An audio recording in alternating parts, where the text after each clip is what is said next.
অনেক দিন বাদে এই মাছটা আমাদের বাড়িতে এলো।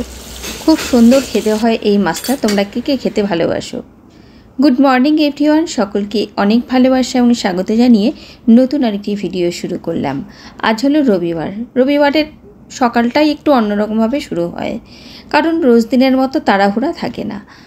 সপ্তাহে একদিন চেষ্টা করি চুলে তেল দিতে। সেটা শনিবারও হতে পারে, রোববারও হতে পারে, যেদিন যেমন সময় পাই। রবিবারে একটু এক্সট্রা কাজ করি, যেমন একটু ঘর দুয়ার গোছানো, একটু ঝুল ঝাড়া।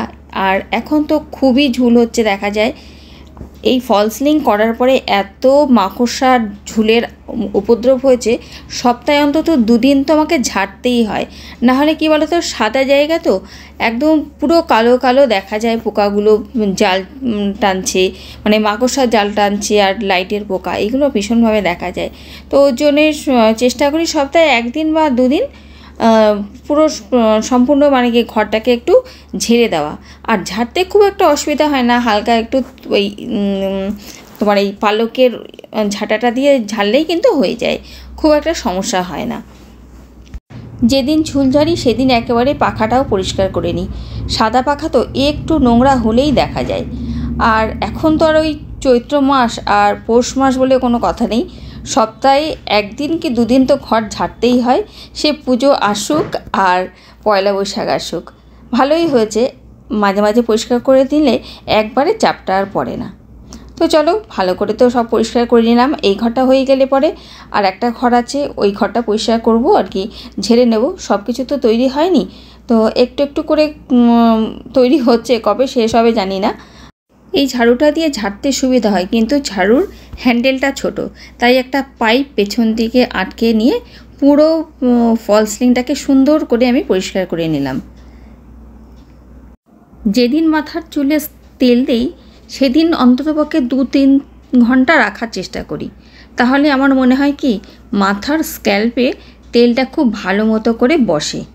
আর বেশ কিছুদিন হলো, কিছুদিন না, বছর 2-3 হলো যে আমরা আদিবাসী হেয়ার অয়েলটা ইউজ করছি। ইউজ করার পরে যে বলবো যে বেটার রেজাল্ট হয়েছে সেটা নয়, আবার যে খুব খারাপ হয়েছে তাও নয়। যে পুরনো চুলগুলো মানে পুরনো হয়ে গেছে, সেই চুলগুলো কিন্তু পড়ে যাচ্ছে, আর নতুন চুল অনেক হচ্ছে আর কি, নতুন ছোটো ছোটো চুল অনেক হয়েছে।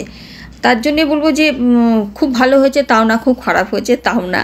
তবে চুল যখন একটা বয়স থাকে, তো যেই চুলটা 2 বছর থাকবে কি 3 বছর থাকবে, সেই চুলগুলো কিন্তু পড়ে যায়। একটা মজার কথা বলতে খুব ইচ্ছে করছে। আগে না মাথার চুল প্রায় সময় খাবারে পাওয়া যেত, এখন কিন্তু সেটা আর পাওয়া যায় না। সমস্ত চুলগুলো ঝাঁটা দিয়ে মানে এক জায়গায় জড়ো করে একটা প্যাকেটে করে রেখে দেওয়া হয়, তারপরে সেই চুলগুলো একজন আসে তাকে দিয়ে দেওয়া হয়। তো সেই কারণে আর চুল নিয়ে চুলোচুলি বন্ধ হয়েছে। এদিকে আশিবাসি কাজকর্ম সারতে সারতে 10টা বেজে গেছে, মিস্ত্রিও চলে এসেছে কাজে, আর এদিকে তোমাদের দাদা বাজার করে চলে এসেছে। আর সকালবেলা তো টিফিন করতে হবে, তা আজকে বললাম যে কিছু আনার আজকে দরকার নেই, একটু চা খেয়ে নেবো, আর ঘরে কেক রয়েছে, তো এই দিয়ে হয়ে যাবে। যেহেতু বাবাই নেই, তার জন্য ভাবলাম আর টিফিন বাইরে থেকে কিনে আনতে হবে না, আর বাড়িতে তো করা যাচ্ছে না তোমরা জানোই। তো সেই কারণে এই যে লিকার চা আর 2টো কেক ছিল, এই কেকটা নিয়ে নিলাম, কারণ কেকটা অনেক দিন হয়ে গেছে, যদি না খাই তাহলে নষ্ট হয়ে যাবে। প্রায় 1 সপ্তাহ হয়ে গেছে, কেক কিন্তু বেশি দিন রাখা যায় না। এদিকে আমার তো 12টা বেজে গেছে, আমি কোনোরকমে স্নান করে চলে এসেছি রান্না করতে।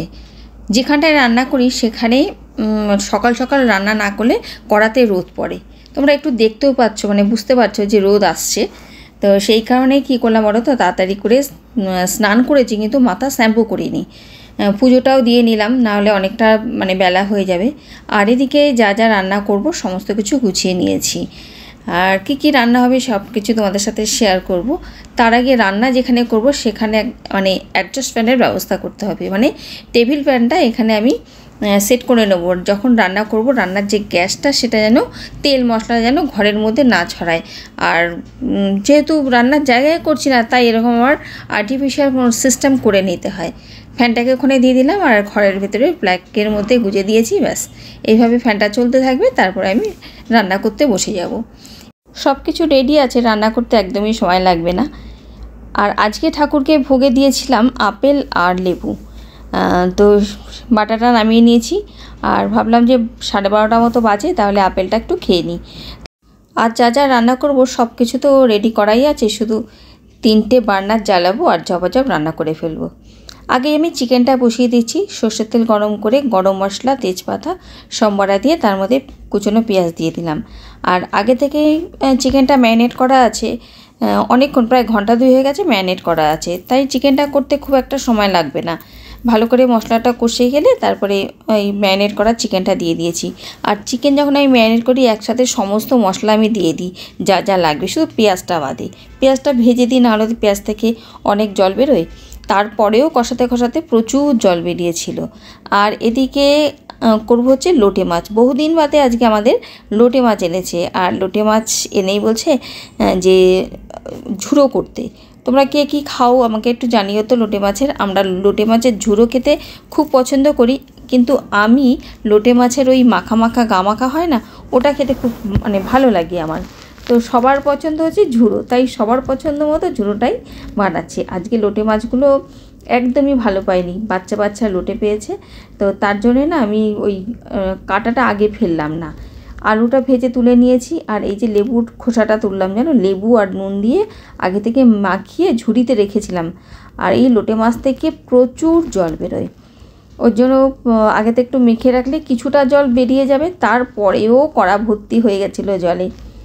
যাই হোক, তোমাদের একটু সাইডটা দেখিয়ে দিই কীভাবে আমি রান্না করছি। এদিকটা অন্ধকার, আর কড়াতে তো সূর্যের রশ্মি পড়েছে, তোমরা দেখলেই, ফ্যানটা চলছে ওখানে।